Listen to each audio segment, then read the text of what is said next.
السلام علیکم ورحمۃ اللہ وبرکاتہ۔ کیا حال ہے آپ لوگوں کے؟ الحمدللہ نحمدہ ونصلی علی رسولہ الکریم، اما بعد فاعوذ باللہ من الشیطان الرجیم، بسم اللہ الرحمن الرحیم، رب اشرح لی صدری ویسر لی امری واحلل عقدۃ من لسانی یفقہوا قولی۔ اللہ تعالیٰ نے جب سے انسان کو اس زمین پر بھیجا ہے اس وقت سے ہی اس کی جانب سے ہدایت کا سلسلہ جاری رہا ہے۔ ہم پیچھے مڑ کے دیکھیں تو انسانوں کا ایک سمندر ہے جس میں سے قیمتی موتی چند ایک ہے۔ اگر ہم زمانے کی کان میں سے یہ دیکھنا چاہیں کہ قیمتی پتھر کتنے ہیں تو چند ایک ہیں۔ جیسے کوئلے کی کان سے چند ایک ہی ہیرے نکلتے ہیں، ایسے ہی طویل زمانوں میں کچھ شخصیات ایسی ہوتی ہیں جو اپنے نقوش چھوڑ جاتی ہیں۔ وقت تو ہر ایک کو ملتا ہے لیکن فائدہ کتنے کم لوگ اٹھاتے ہیں۔ ایک ہی وقت میں ایک جیسے ماحول میں رہنے کے باوجود لوگوں کے رویے کتنے مختلف ہو جاتے ہیں۔ جیسے اس وقت آپ ایک ہی کلاس میں ہیں لیکن کچھ عرصے کے بعد جب آپ ایک کورس کمپلیٹ کر لیں گے، کورس کے دوران بھی لیکن کمپلیٹ کر لیں گے اپنی اپنی جگہ پہ، جیسے اللہ تعالیٰ چاہیں گے آپ اپنی زندگی گزاریں گے۔ آپ ہی میں سے کچھ ایسے افراد ہوں گے جو اللہ تعالیٰ کے تعلق میں بہت آگے ہوں گے، وہ کوئی بھی کام کریں گے وہ کام بھی بہت آگے کا کام ہوگا، اور کچھ لوگ ہوں گے جو ایسے ہی زمین کے ساتھ گھسٹ گھسٹ کر چلتے رہیں گے۔ اور مٹی کی محبت ایسی چیز ہے جو بھی اس محبت میں مبتلا ہوتا ہے نا، مٹی کو پکڑنے کی کوشش کرتا ہے، خود بھی مٹی ہو جاتا ہے۔ اور وہ جیسے اقبال نے کہا نا کہ تمہاری داستاں تک نہ ہوگی داستانوں میں، کہا تو اہل ہندوستان کو تھا اور سمجھانے کے لیے تھا۔ مقصد یہ تھا کہ اس سے پہلے کہ آپ کی داستان تک نہ رہے، سب کچھ مٹ جائے، اپنے آپ کو سمجھا لو، اپنے آپ کو سنبھال لو، کچھ کر لو۔ تو ایسا کیوں ہوتا ہے؟ کچھ لوگوں کے دل بھی کھلتے ہیں، ان کو سمجھ بھی زیادہ آتی ہے، وہ اپنی زندگی میں محتاط بھی ہوتے ہیں، ان کی زندگیاں دوسروں کے لیے نمونہ بھی بن جاتی ہیں۔ اسی وقت میں کچھ لوگ بہت پیچھے رہ جاتے ہیں اور زمانے میں ان کا تذکرہ تک باقی نہیں رہتا۔ اپنی زندگی کو قدر و قیمت والا کیسے بنائیں؟ اس کے لیے ہم الحمدللہ اللہ تعالیٰ کی کتاب کو تو پڑھ رہے ہیں، محمد صلی اللہ علیہ وسلم کی احادیث کو، آپ کی سیرت کو بھی پڑھ رہے ہیں، لیکن اس کے ساتھ ساتھ ہمیں ایسی ہستیوں کے بارے میں جاننا ہے جن کی زندگیاں ہمارے لیے مثال بن گئیں۔ انہوں نے جو سنا، قبول کیا، برتا، اور وہ سربلند ہو گئے۔ نام کے حوالے سے دیکھیں، نام ویسے ہی ہیں جیسے آج کے دور کے لوگوں کے نام ہیں، لیکن ان کے اعمال ایسے ہیں جن پر ہمیں بہت غور و فکر کرنے کی ضرورت ہے اور اللہ تعالیٰ سے دعائیں کرنے کی۔ جو جتنا ڈیپلی اس میدان میں، جتنی گہرائی کے ساتھ غور و فکر کرے گا، اپنے لیے موتی چنے گا، تو انشاءاللہ ان کی زندگیوں کے درخشاں پہلو ان کو پڑھ کر، ان کو سمجھ کر اپنی زندگیوں میں بھی سجانے کے قابل ہو جائے گا۔ اور جو یوں ہی ایسے ہی کہانی کے طور پر واقعات کو پڑھ گیا تو واقعات تو یاد ہو جائیں گے لیکن زندگی سے کچھ نہیں ملے گا۔ ماہرین نفسیات کہتے ہیں کہ قوموں کی زندگی میں اور افراد کی زندگی میں تبدیلی آتی ہے اپنے ہیروز سے متاثر ہو کے. اسی وجہ سے ہر قوم کو ہیروز کے ساتھ منسلک بھی کیا جاتا ہے، ہیروز کی زندگیاں نمایاں بھی کی جاتی ہیں تاکہ ان کی وجہ سے لوگوں کی زندگی پر اثر آئے اور لوگوں کی زندگی میں ایک خاص تبدیلی آئے. اور آپ کو عجیب بات محسوس ہوگی، یہ لاہور میں اس وقت ہم بیٹھے ہیں، چند کلومیٹر دور انڈیا ہے. امرتسر میں رہنے والوں کے ہیروز اور ہیں، انڈیا میں رہنے والوں کے ہیروز فرق، سارا طرز معاشرتی فرق، زندگیاں ہی فرق ہیں. وہ کچھ اور لوگوں کو یاد کرتے ہیں، ان کے نزدیک کچھ اور پہلو زیادہ اہمیت کے حامل ہیں. جس کے لیے جو چیز بھی اہم ہوتی ہے نا، وہی چیز اس کی زندگی میں در آتی ہے. اور آپ عجیب بات دیکھیں گے کہ اگر آپ دوسری جانب دیکھیں، یعنی ایک طرف اگر آپ انڈیا کو دیکھیں، دوسری طرف چائنا کو دیکھیں، پاکستان کی ایک طرف چائنا لگتا ہے، افغانستان لگتا ہے، آئیڈیالوجی میں فرق ہے، کوئی شک کی بات نہیں، لیکن ہیروز میں بھی فرق ہے جن سے لوگ متاثر ہوتے ہیں. اور عجیب بات ہے، ہمارے لیے نئے ہیروز تلاش کرنے کی کوشش بہت کی گئی کہ ہیروز بدل جائیں گے نا تو قوم بدل جائے گی. لیکن مسلمان قوم ایسی ہے، انہوں نے نئے ہیروز بھی قبول نہیں کیے اور پرانوں سے تعلق بھی نہیں رکھا. نہ خدائی ملا، نہ وصال صنم، نہ ادھر کے رہے نہ ادھر کے. ہاں ایسا ضرور ہے کہ جزوی طور پر کبھی کسی سے متاثر ہو جاتے ہیں، کبھی کسی سے، اور اس کی وجہ سے کوئی کلی تبدیلی نہیں آتی. حتیٰ کہ اگر ہم بحیثیت پاکستانی کے دیکھیں اور اگر ہم ساتھ والے ملک میں دیکھیں جیسے انڈیا ہے، تو بڑا فرق ہے قائد اعظم کے ساتھ تعلق میں اور انڈیا والوں کے گاندھی کے ساتھ تعلقات میں یا نہرو کے ساتھ تعلق میں. وہاں پر سٹوری ڈیفرنٹ ہے.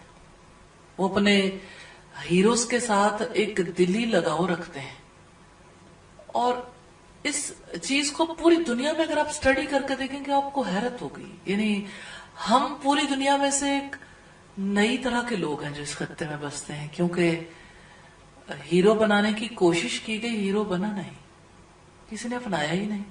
اگر یہ بات آپ کو مختلف لگتی ہے تو اپنی زندگیوں میں دیکھ لیں، کبھی زندگی میں قائد اعظم کی کوئی بات یاد آئی، کچھ کرتے رہیے. قائد اعظم کی زندگی کو اپنے لیے ماڈل بنایا.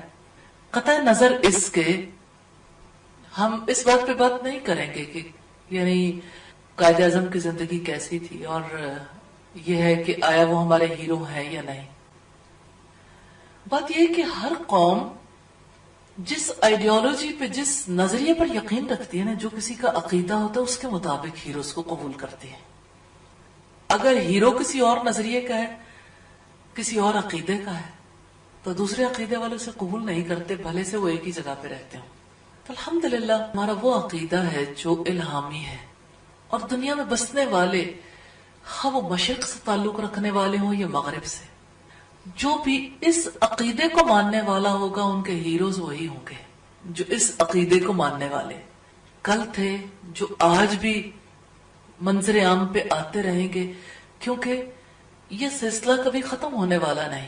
اللہ تعالیٰ نے ہر دور کے لوگوں کو ایکولی چانس دیا ہے آگے جانے کا، اور اس امید کے ساتھ ہم آگے کا سفر جاری رکھیں گے کہ انشاءاللہ تعالی ہم ہر ایک کی زندگی سے اچھے پہلو اپنے لیے منتخب کرتے جائیں گے. اللہ تعالیٰ کی دی ہوئی توفیق سے اس سے مدد بھی مانگیں گے، اس کی دی ہوئی توفیق سے انشاءاللہ تعالی اپنی زندگیاں اس کے مطابق ڈھالتے جائیں. اللہ تعالیٰ ہم سب کو اس کی توفیق عطا فرمائے. ہم حیات صحابیات کو اس عرصے کے دوران انشاءاللہ تعالی دیکھیں گے اور ہر ہستی کے بارے میں خاص خاص پہلوؤں پر زیادہ توجہ دیں گے. لیکن جہاں تک ان کی پیدائش کا تعلق ہے یا جہاں تک ان کی شجرہ نسب کا تعلق ہے یا علاقے کا تعلق ہے یا ان کو کتنی حیات ملی یا ان کی شادیوں یا بچوں کا تعلق ہے، مختصراً ہم ان کے بارے میں دیکھیں گے، کیونکہ ظاہر ہے کہ یہ بھی شخصیت کے ساتھ ہی متعلق چیزیں. لیکن اصل چیز جس کے اوپر ہم نے توجہ کرنی ہے وہ ان کا عمل ہے. نبی صلی اللہ علیہ وسلم نے فرمایا جس کا عمل اس کو پیچھے کر دے اس کا نسب اسے آگے نہیں کر سکتا. تو الحمدللہ یہ نسب والے بھی تھے اور عمل والے بھی تھے. سب سے پہلے جن کی زندگی کو ہم دیکھیں گے وہ ایسی خاتون ہے جن کے لیے رسول اللہ صلی اللہ علیہ وسلم علم اور ہدایت کی دعا کیا کرتے تھے.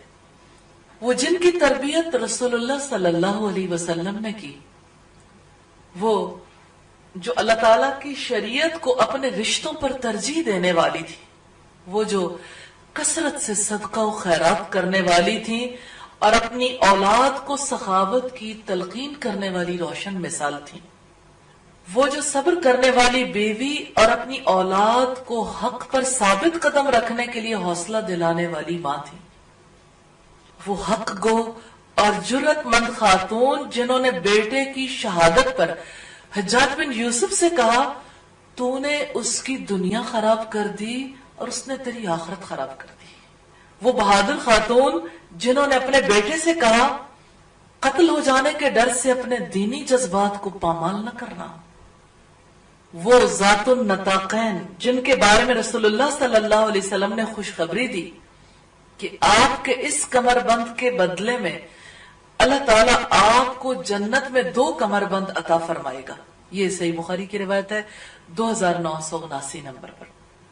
اسلام کی عظیم بیٹی، صبر کرنے والی بیوی، عظیم ماں، رسول اللہ صلی اللہ علیہ وسلم کے رفیق سفر ہجرت، خلیفہ اول سیدنا ابو بکر صدیق کی بیٹی اسما بنت ابی بکر کی عصمت کو سلام ہے کہ انہوں نے ایسی زندگی گزاری کہ ان کی زندگی آج ہر مسلمان بیٹی، ہر مسلمان ماں کے لیے مثال ہے.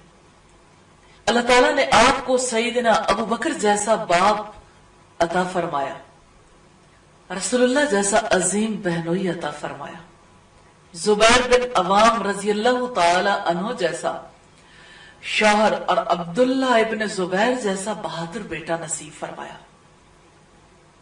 اللہ تعالیٰ ان سے راضی ہو جائیں اور وہ اللہ تعالیٰ سے راضی ہو جائیں.